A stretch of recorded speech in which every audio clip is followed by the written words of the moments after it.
যে টিএসসিতে ছাত্ররা যে ত্রাণ তহবিলে টাকা উঠিয়েছে সেটা নিয়ে কিছু বিতর্ক হচ্ছে। আমি ব্যক্তিগতভাবে মনে করি ছাত্রদের শুরুতেই টাকা পয়সা ত্রাণ সংগ্রহ না করলে ভালো হতো।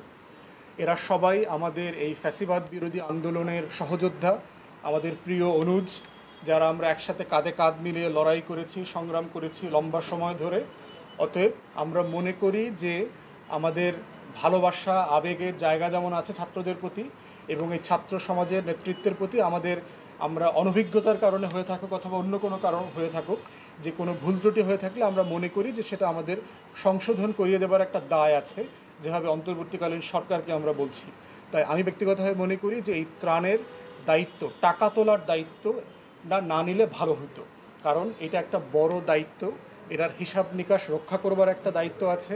তারপরে ত্রাণ সামগ্রী সংগ্রহ করে এটা ডিসপেন্স করা, এটা জায়গা মতো পৌঁছে দেওয়ার একটা বড় দায়িত্ব আছে। যেহেতু এটা একটা অসংগঠিত সংগঠন, এখানে কোনো অর্গানাইজড ফোর্স নাই, সেই ক্ষেত্রে এখানে কিছু ভুল বুঝাবুঝি হচ্ছে। তাই আমি এই নেতৃবৃন্দ যারা এটার সাথে জড়িত আছেন তাদেরকে অনুরোধ করব, ইমিডিয়েটলি টাকা পয়সা কি উঠেছে, কতটুকু আপনারা ইতিমধ্যে ব্যয় করেছেন বলে দাবি করেছেন।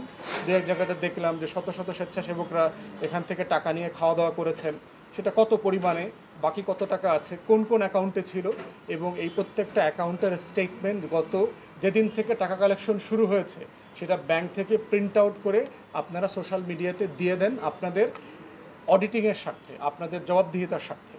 আর এটার মাধ্যমে আপনারা লেসন নেবেন। ভবিষ্যতে ত্রাণের কালেকশন করবার ক্ষেত্রে মাথায় রাখতে হবে কোথাও যেন ত্রাণের অপচয় না হয়। আমরা যে ছবিগুলো দেখেছি, এটা যদি সত্য হয়ে থাকে এটা খুবই দুঃখজনক, এবং এটার একটা ব্যাখ্যা আপনাদের তরফ থেকে আসা দরকার।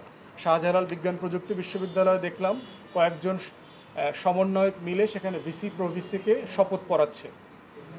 প্রথম কথা হচ্ছে, ভিসি প্রভিসি